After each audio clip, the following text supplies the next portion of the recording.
quoi? Tu vas faire quoi?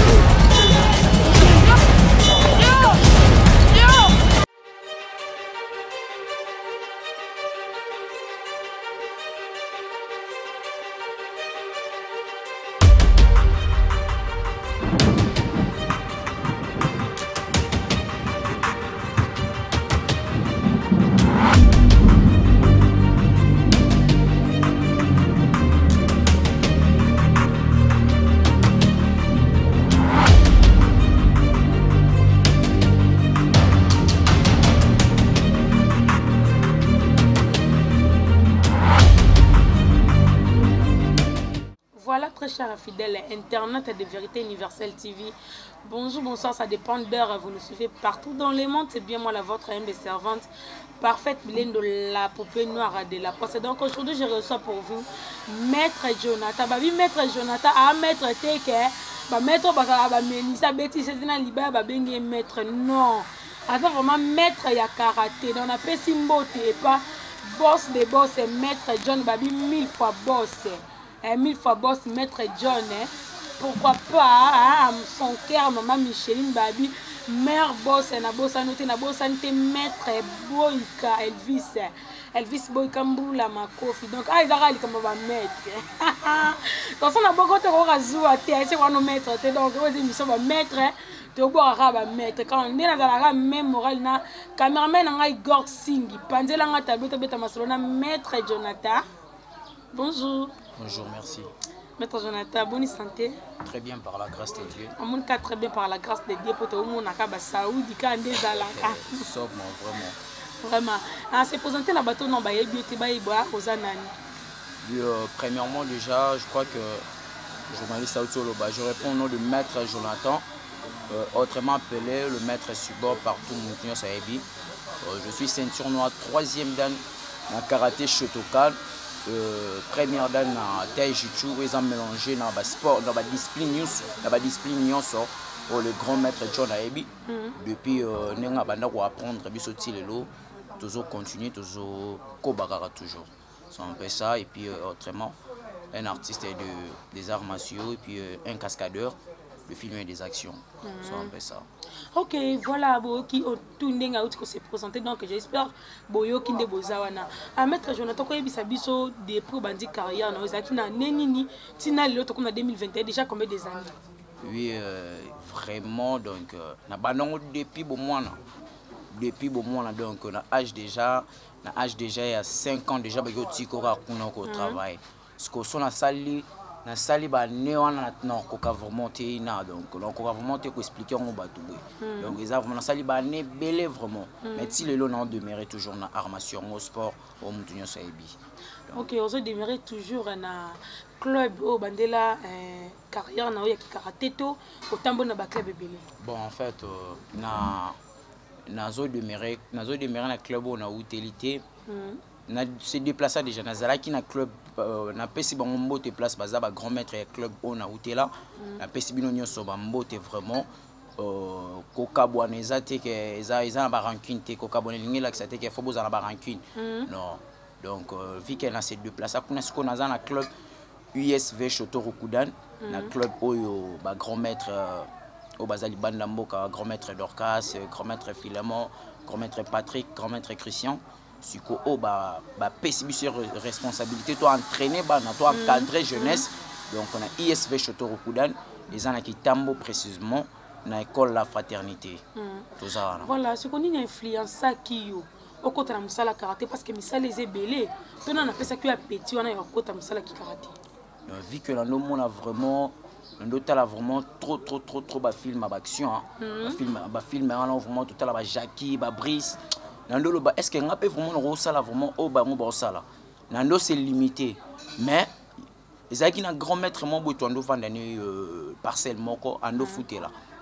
grand maître à mon tellement nazaki mutumo vraiment nazaki vraiment bano bakola na brutalité bano alingaka trop bitumba ko bunda bunda pa pamba donc nazaki jarabana ana tonga moni abino force à ça il faut premièrement qu'il de mieux voir qu'il de pratiquer en haut ba cadrer ce bien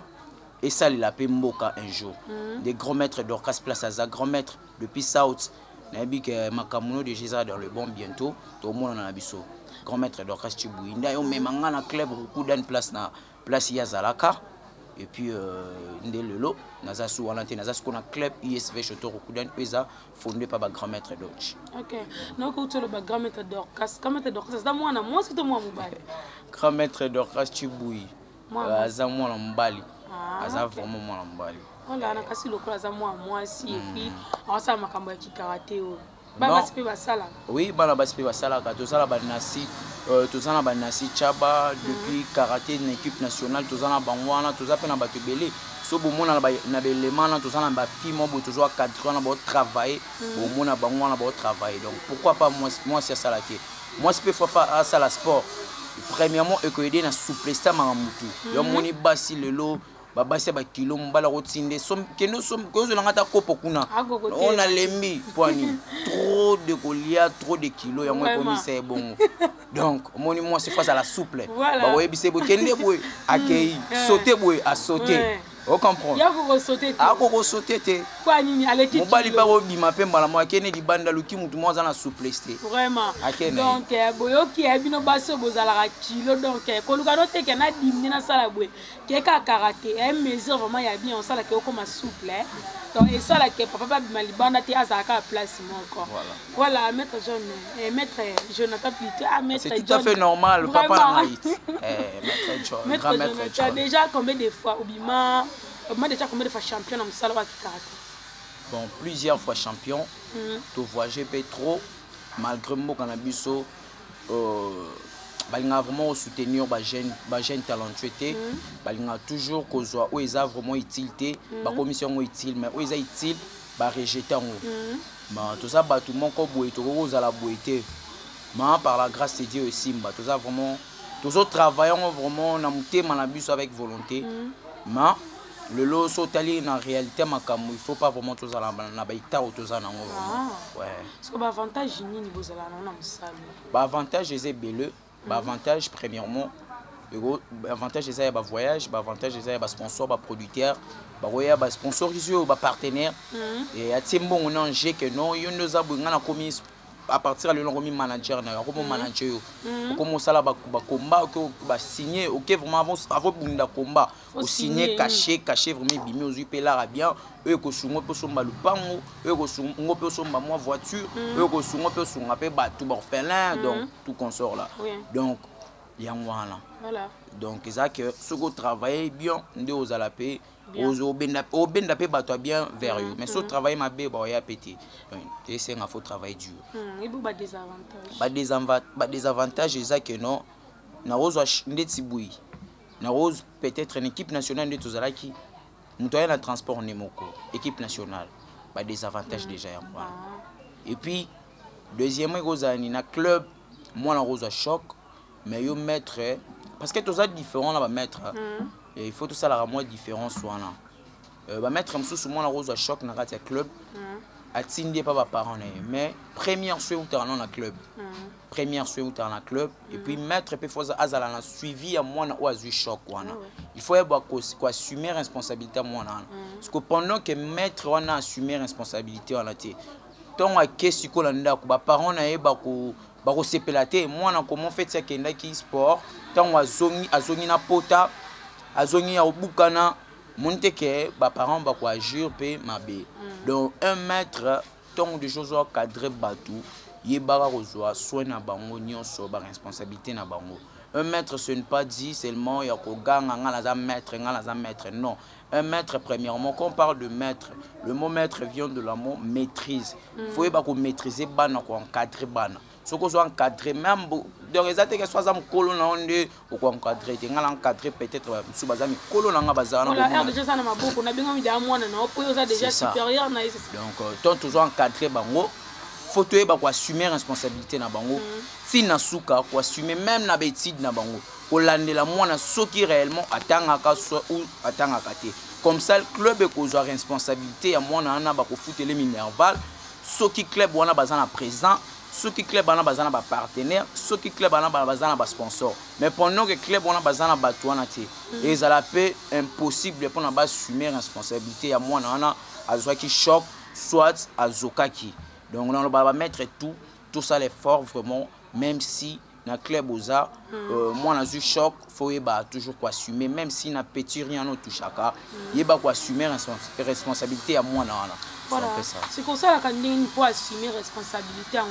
on a mutu moko ça derrière yo eza que somo na eu problème de tu peux expliquer à côté le beaucoup de façon que moi na toi traitement to obundanaka yo moko bon on a le maître jumeau talentueux les cascadeurs on a ba collègue na ngai na pesi bino mbote depuis le Lubumbashi na bi que to ngai tous à l'ensemble mais le roman ko un peu chaque c'est un peu ça tout ça rana bango misato wana mutaza nsima na biso aza remonté on a rolo baza remonté mutaza nsima na biso azate parce que so yo ta la condition de travailler bon mon abashwana moni bashwana déjà pas souki mais bana ba travailler ko lango condition vraiment ils a vraiment confortable été que moi na roya pe pas beti muninga mouvement parce que to travailler ba style belé mais tout ça basé na karaté mais moi na roya pe bois travailler mon mouvement mon bois ko ici muninga libanga ndeto lia boto ndenge ezalaka na kala muto lia vraiment normal vraiment le les asubongote mbona mususu yana nzala na ye mso amelika maya lobo chez bango aya entraînement poni alingi musala wana parce que yepe oyebite ke mona meli maya lobo sikotongo yana babeti likofe kotie parce que pas akoyi wana tonga akoyi wana problème est pas na yo moni c'est un peu ça parce que faut que yeba rasiko nyonso wana batu bazala pemene biso batia biso poa esenga le roi batu le roi ba grand maître John pour na tia biso poa esenga le roi batu le roi la mauvais de Chako Abdul depuis États-Unis esenga le roi bango baya batia biso ba poa pour na tokende esenga batu le roi ba grand maître Boudre depuis South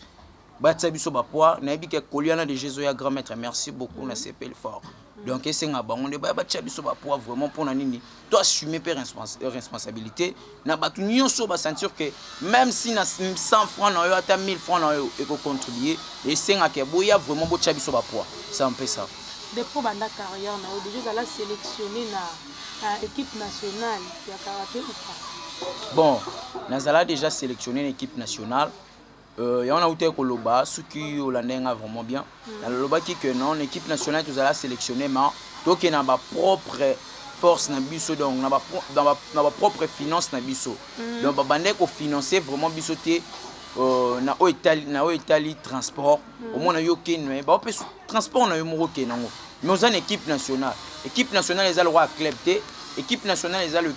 a le roi la té que non ya ka non équipe nationale to servir mboka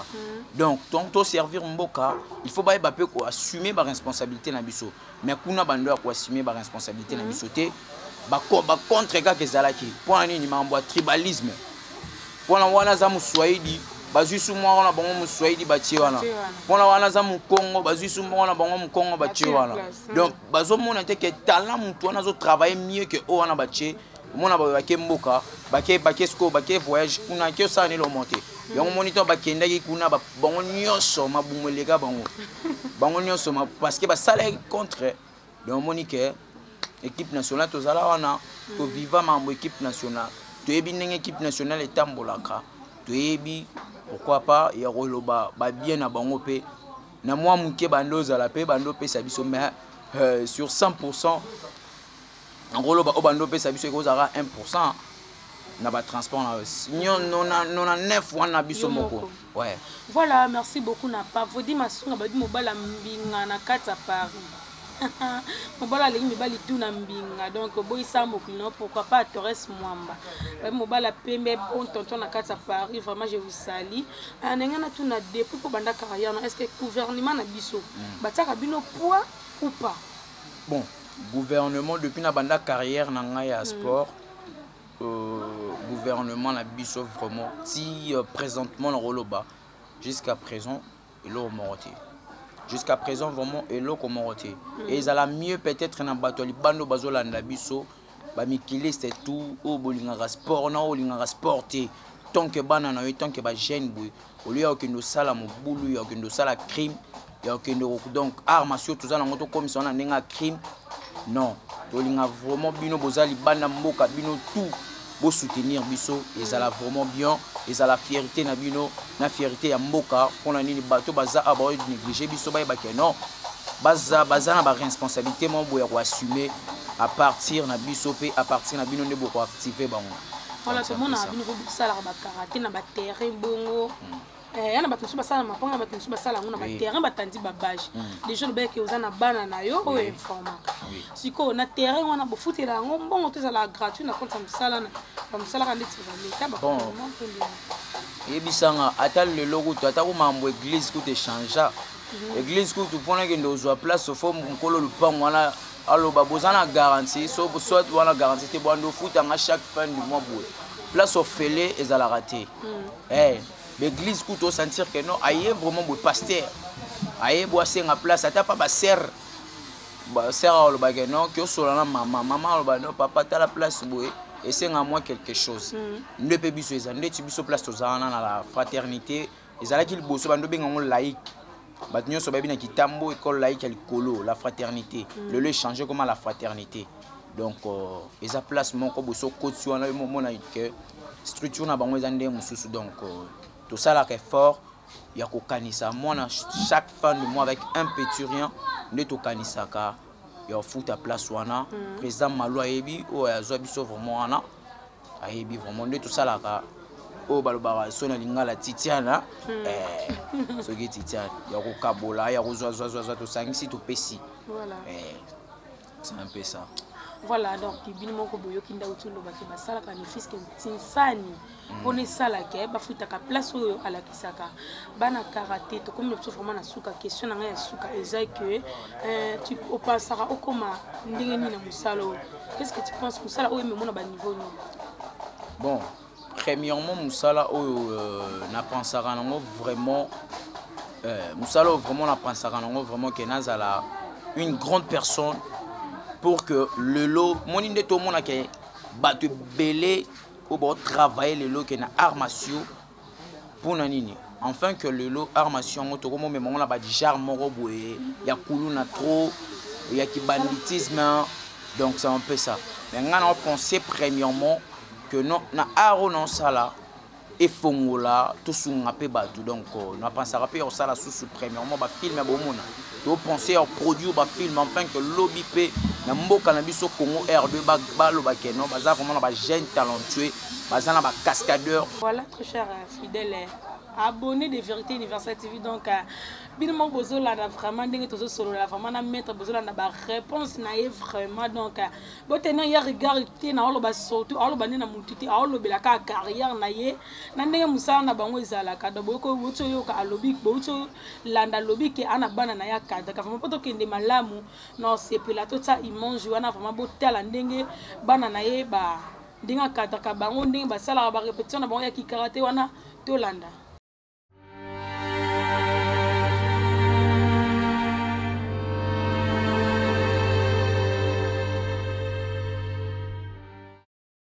Mais mon cher, ce petit là, c'est pour qui là? Quel petit là? Le gros là. Quand t'es comme ça, tu parles du gros là? Du gros là? Oui. Yaga, yaga. Ça m'a ok, merci. Le gros là qui arrive là? Oui. Ça ira, on a tous les c'est tout côté les mots. Quel petit là? Le gros là qui est sale là. Ah ouais, je vois. Donc moi, il y a quelque chose de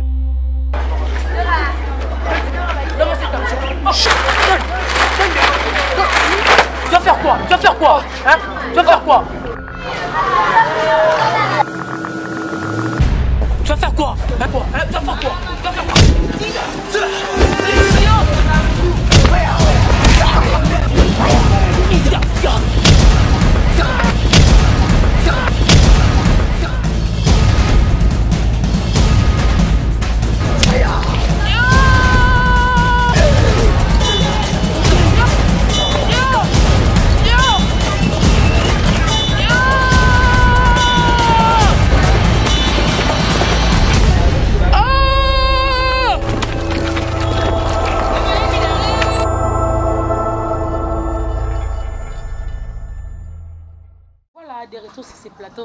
bauti komona vraiment ça coûte pas trop de commentaires bino moko vraiment bomoni bana ndenge bazo travailler et ça vraiment kitoko pe elengi a mettre ndenge na tuna lisusu question na monsieur ezalaki boza pa na ba spectacle musu bosala ya ba grave oya musu mutu a banga spectacle mais yo mona ngo obangela ngote. Oui, oui. Ndeti spectacle tout ça là carton dans le monde entier. Oui, Moulangi, Milangi, Panza Milangi na mutu. Yaba Panza Milangi na mutu na ba bâton, cassure donc tout ça là ba démonstration là. Et Panza dans le monde entier, mutu nyo so ebi malgré tout comment physiquement na ba payer en côté. Et Panza dans le monde entier donc ça vraiment eux ba le bag est aussi mbakisi. Abi beaucoup de placement ba côté raté. Mais en réalité, de côté, on a besoin de place par côté raté. Moutounion soit rosang et l'oroté, bien sûr. Fois à la camon et l'oro où eux protègent. Mais biso protection, on a biso, ils aura premièrement protection, ils ont moutouna moutou. C'est leur religion.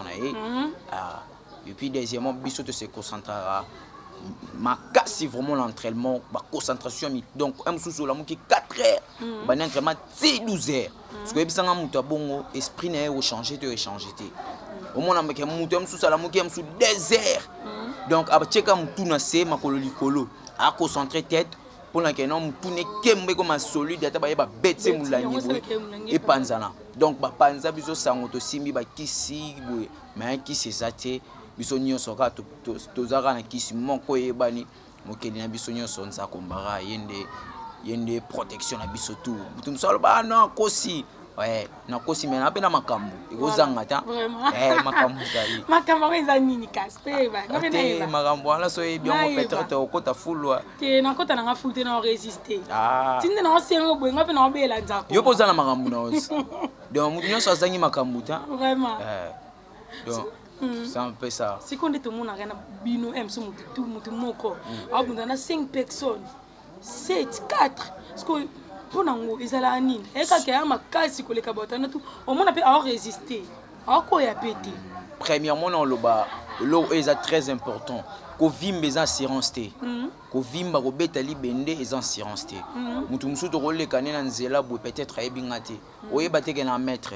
Mais yana batu ba beta ma bende ba vimba lelo ba benga ma maître mais ayebi kunde ba beta alikofite. Mbinga mulaya ke ka koti sal abeti li bende ba komo benga yo non abeta ka makolo abeta ka makofi. Mais ya kotale na travail bo rien. Ngana biso na cadre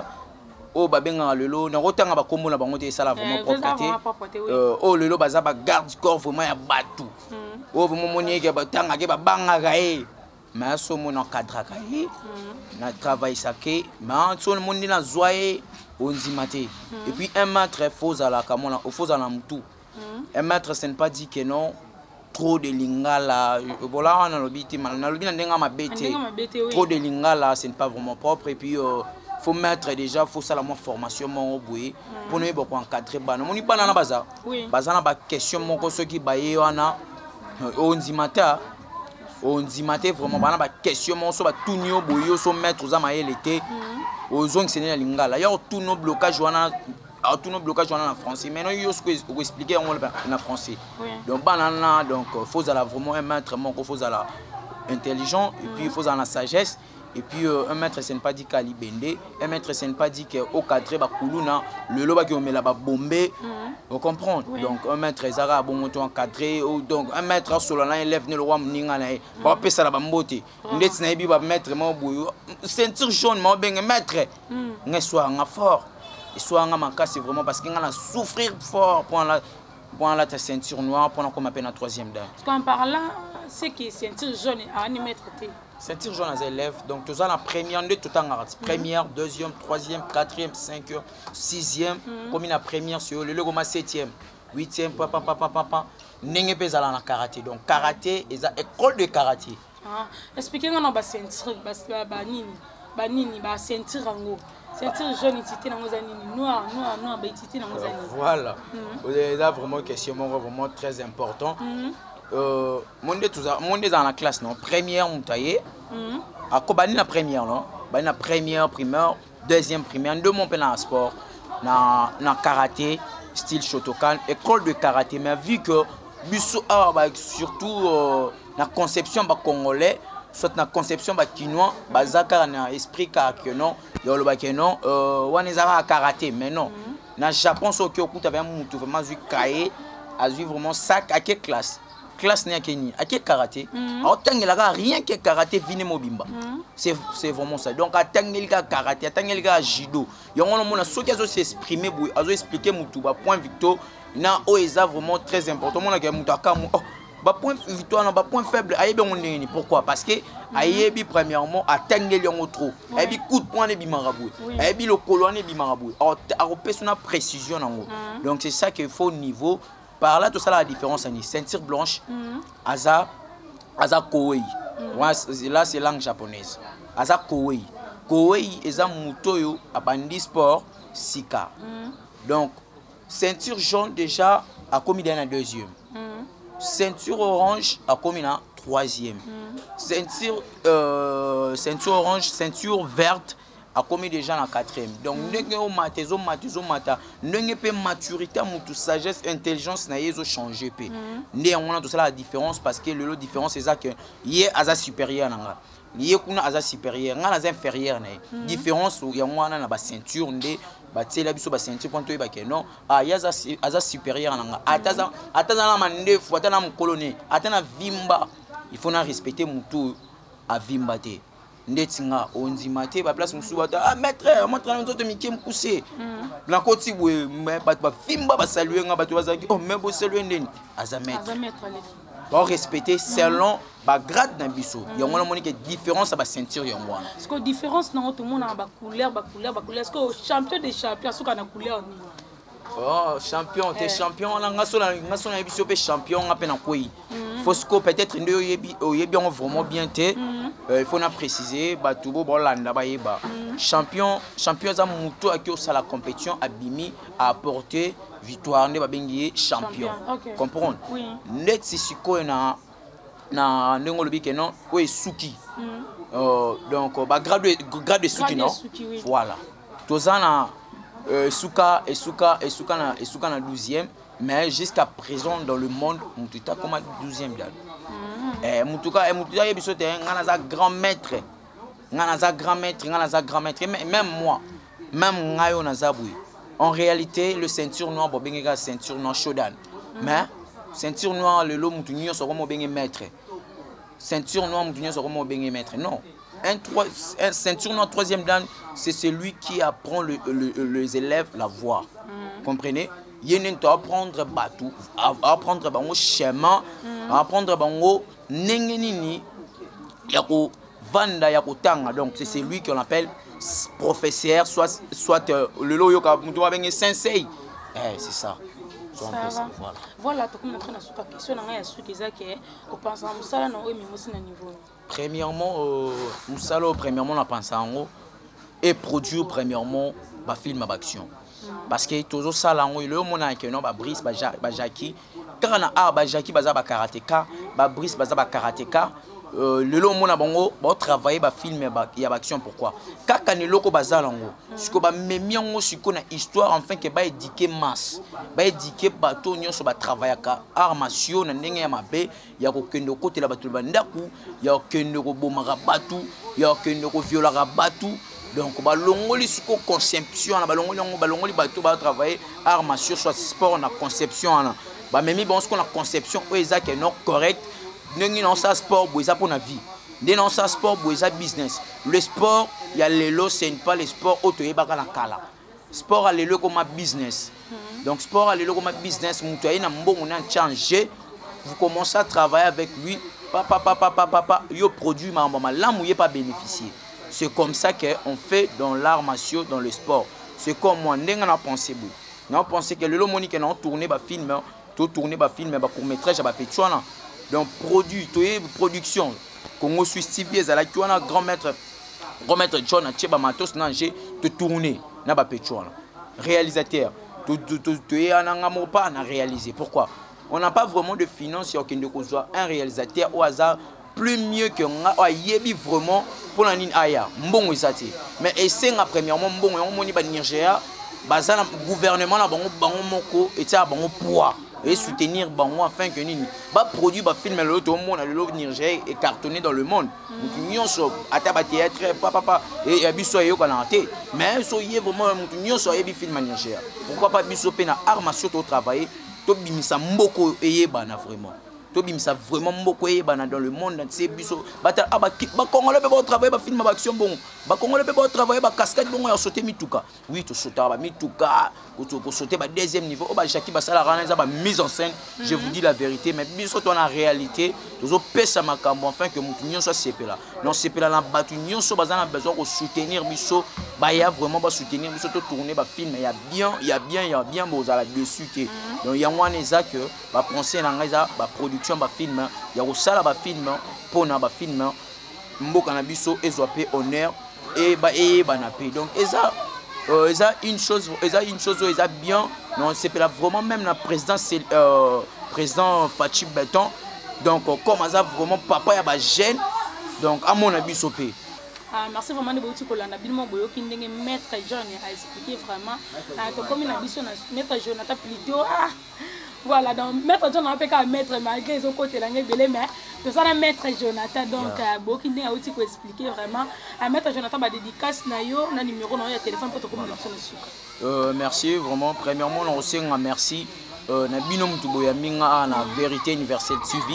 na sengi premièrement espace na bino na sengi na merci ndongo ya minga na sengi pe na grand maître John merci na maman Micheline merci ndenge bo accorda biso vraiment ya koleka awa ndeto mona na ba chaîne mususu pona ba lexa image mutu il faut futa mbongo mais awa grand maître moni abia nga mona za muta makambo na autrement ya makambo na za papa mo za mutema munene asunga rabatu fort